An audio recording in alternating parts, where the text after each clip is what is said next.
Muda Awaliyatus Syahro dari SMP Al-Hadad Singgahan, Tuban. Pada kesempatan kali ini, saya akan menyampaikan sebuah cerita yang berjudul Raden Said Sunan Kalijaga.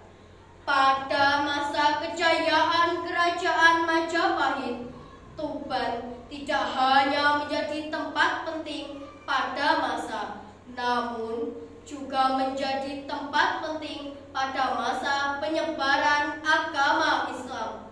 Hal tersebut dikarenakan Tuban berada di pesisir utara Jawa yang menjadi pusat perdagangan bangsa Arab dan lain-lain, yang sekaligus menyebarkan agama Islam. Pada masa awal persebaran ajaran Islam di daerah Tuban tidak terlepas dari kisah perjuangan Sunan Bonang dan Sunan Kalijaga sebagai bagian dari Wali Sembilan yang menyebarkan agama Islam di Pulau Jawa.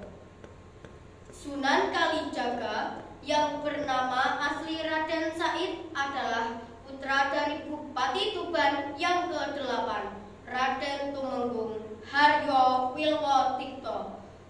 Pada masa muda, Raden Said sering keluar istana dan melihat keadaan sebagian besar masyarakat Tuban yang miskin dan menderita.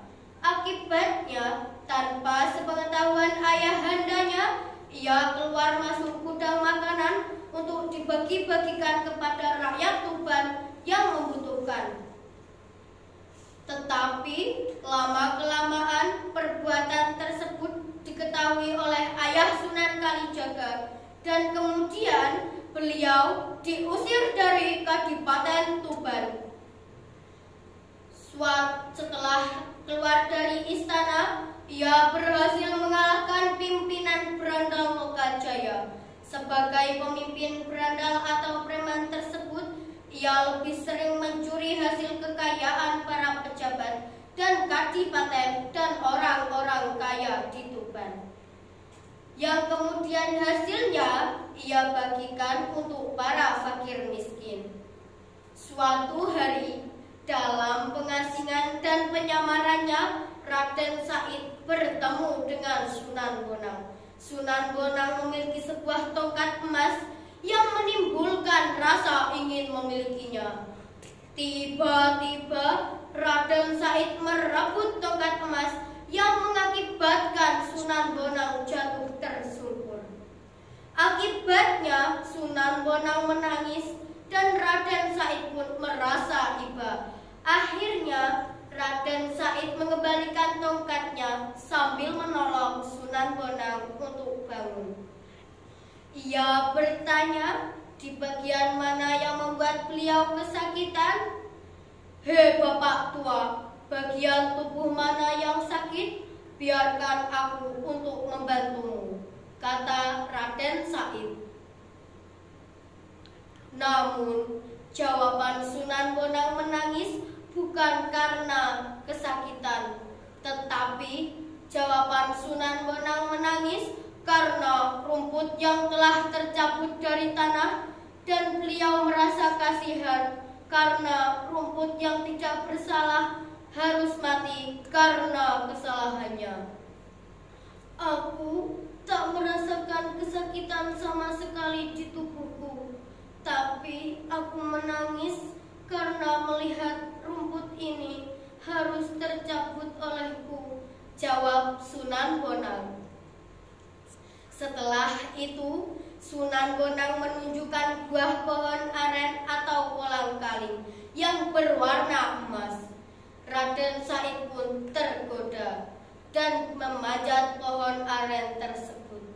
Tapi sebuah aren menimpa kepala beliau dan beliau pun pingsan. Setelah sadar, Raden Said diajak Sunan Bonang menuju sungai di daerah Sekardadi, Kecamatan Jenung. Di sana, beliau menjaga tongkat Sunan Bonang yang ditancapkan pada sebuah batu. Di tempat ini, tanpa ia sadari, tertidur selama 2 tahun.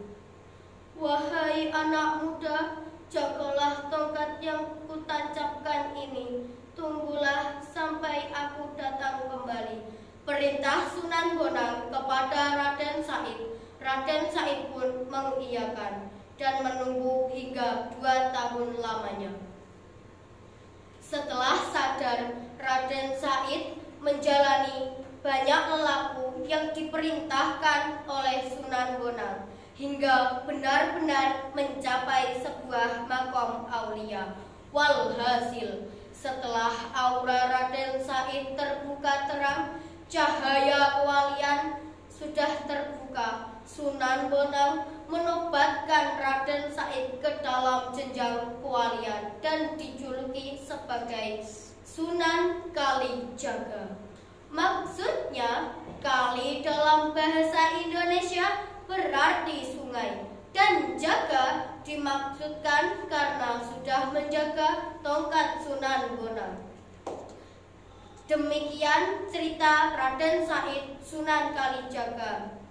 Wassalamualaikum warahmatullahi wabarakatuh.